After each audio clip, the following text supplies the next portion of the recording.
Hello everyone, this is Deepankar. I welcome to all to my class, The Rising Sun.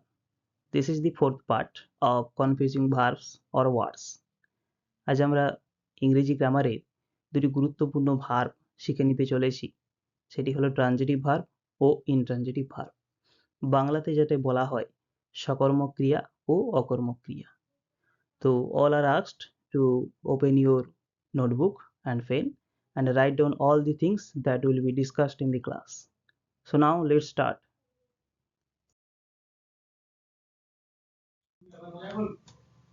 দেখো, প্রথমেই বলি transitive verb রয়েছে। Transitive verb কি জিনিস? দেখো, ট্রানজিটিভ ভার্ব বাংলাতে বলা হয় সকর্মক ক্রিয়া। কি জিনিস? প্রথমে আমি ইংলিশটা বলে দিচ্ছি, তারপরে বাংলায় বুঝিয়ে দিচ্ছি। A transitive verb is an action verb that requires one or more objects to receive the action and complete the sentence's meaning. Okay, একটা ট্রানজিটিভ ভার্ব হলো এমন এক ধরনের অ্যাকশন ভার্ব যেটা একটা অবজেক্ট থেকে থাকি সেন্টেন্সের মিনিং কমপ্লিট করার জন্য। ওকে, তাহলে ট্রানজিটিভ ভার্বে কিন্তু অবজেক্ট থাকা বাধ্যতামূলক।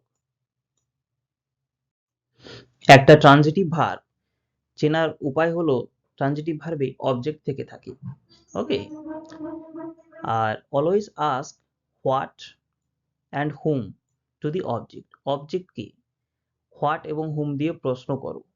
ওকে, সরি, এখানে অবজেক্ট নেই, ভার্বকে। ওকে, এখানে ভার্ব হবে না, মিস্টেকেনলি হয়ে গেছে, এখানে ভার্ব করবে। তো ভার্বকে হোয়াট এবং হুম দিয়ে প্রশ্ন করবে। প্রশ্নের উত্তর যদি অবজেক্ট থেকে ঠিকঠাক পাওয়া যায়, if the object gives answer correctly then the verb is transitive verb. এই ভার্বকে হোয়াট বা হুম দিয়ে প্রশ্ন করবে, এর উত্তর যদি অবজেক্ট ঠিকঠাক দিয়ে দেয় তাহলে এটি কিন্তু একটি ট্রানজিটিভ ভার্ব হয়ে থাকে।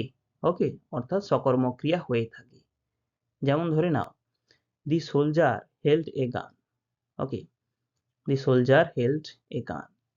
সৈনিকটি বন্দুক ধরেছিল। তো আমি যদি প্রশ্ন করি, এই যে ভার্ব রয়েছে হেল্ড, তো what did the soldier hold? Soldier কি ধরেছিল? তো এই অবজেক্ট পার্টটি উত্তর দিচ্ছে যে বন্দুক ধরেছিল। তো হোয়াটের উত্তর স্পষ্টভাবে পেয়ে যাচ্ছি, তাই সোলজারটি হেল্ডটি হয়ে যাবে ট্রানজিটিভ ভার্ব। ওকে, হেল্ডটি হয়ে যাবে transitive verb.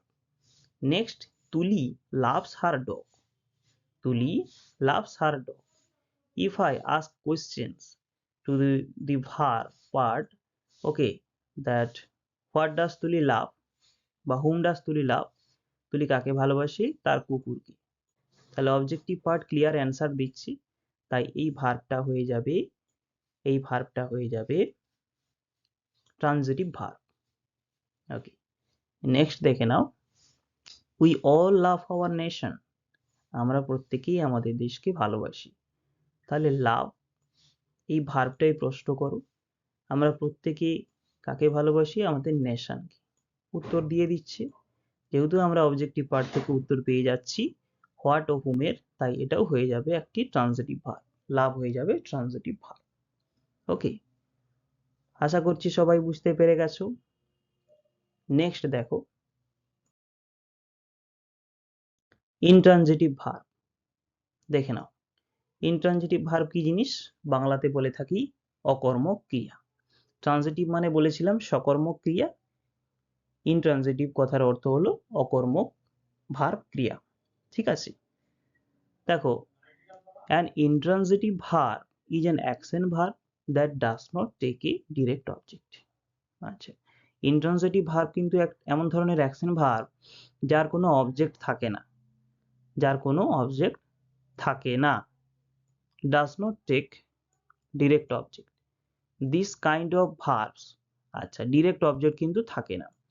These kind of verbs are often followed by modifiers like adverbs or prepositional phrases. এই ধরনের ভার্বের পরে কিন্তু বিভিন্ন মডিফায়ার থাকে, যেমন অ্যাডভার্ব বা প্রিপোজিশনাল ফ্রেজ থেকে থাকে। ঠিক আছে, these verbs cannot be used in passive voice. আচ্ছা, এই ধরনের ভার্ব কিন্তু প্যাসিভ ভয়েসে ইউজ হয় না। কিভাবে? ট্রান্সিটিভ ভার্ব কিন্তু প্যাসিভ ভয়েসে ইউজ হয়ে থাকে, আর ইনট্রান্সিটিভ ভার্ব প্যাসিভ ভয়েসে ইউজ হয়ে থাকে না। ইনট্রান্সিটিভ ভার্বের কয়েকটি উদাহরণ দেখে নাও। দি লিটল চাইল্ড ক্রাইড, ছোট্ট শিশুটি কেঁদেছিল। এরপরে আর কিছু দেওয়া আছে কি? না, এরপরে কিছু দেওয়া নেই।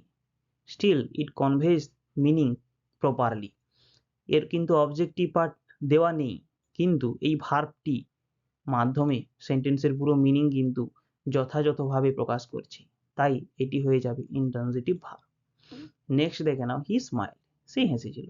এরও কোনো অবজেক্টিভ পার্ট নেই, তবুও এটা কিন্তু প্রপার মিনিং কনভে করছে, তাই এটাও ইনট্রান্সিটিভ ভার্ব। নেক্সট দেখে নাও, Gabbar arrived at the station, Gabbar স্টেশনে এসেছিল।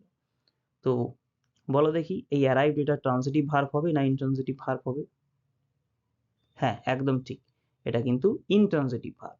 আর এই পার্টটা যে রয়েছে এটা কিন্তু এর অ্যারাইভ মানে হচ্ছে পৌঁছানো। অ্যারাইভকে প্রশ্ন করো হোয়াট, কি পৌঁছেছিল, উত্তর কিন্তু দিচ্ছে না অবজেক্টিভ পার্ট থেকে। আচ্ছা, হোম দিয়ে প্রশ্ন করলেও কিন্তু আসছে না। আর এটা হয়ে যাবে একটা প্রিপোজিশনাল ফ্রেজ, প্রিপোজিশনাল ফ্রেজ দেওয়া রয়েছে। হ্যাঁ, আর যেহেতু হোয়াট হোমের উত্তর ঠিকঠাক দিচ্ছে না, তাই অ্যারাইভ ভার্বটি হয়ে যাবে ইনট্রান্সিটিভ ভার্ব।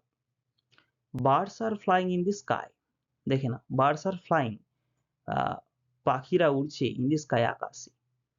তাহলে ফ্লাইং কে প্রশ্ন করো হোয়াট এবং হোম দিয়ে, অবশ্যই কিন্তু এর উত্তর এই অবজেক্টিভ পার্টটি দিচ্ছে না। যেহেতু এখান থেকে হোয়াট বা হোমের উত্তর পাচ্ছে না ভার্ব, তাই এই ভার্বটি হয়ে যাবে ইনট্রান্সিটিভ ভার্ব। ওকে, আশা করছি সবাই বুঝতে পেরে গেছো। আমি তোমাদের জন্য দুটো হোমওয়ার্ক দিচ্ছি, তোমরা অবশ্যই চেক করে নাও। প্রথমত মন দিয়ে শুনবে, গ্র্যান্ডমা লাফড, গ্র্যান্ডমা লাফড, ঠাকুমা হেসেছিলেন। দ্বিতীয় sentence, uncle Paul wrote a letter, uncle Paul একটি চিঠি লিখেছিলেন।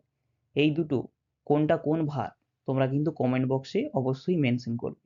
যদি কিছু অসুবিধা হয়ে থাকে অবশ্যই কমেন্ট বক্সে মেনশন করবে। ওকে, আমি তোমাদের ডাউট অবশ্যই ক্লিয়ার করে দেব। আর যদি চ্যানেলে নতুন হয়ে থাকো please subscribe my channel and একটা লাইক করে দিও। Okay, thank you, stay blessed and happy, good bye.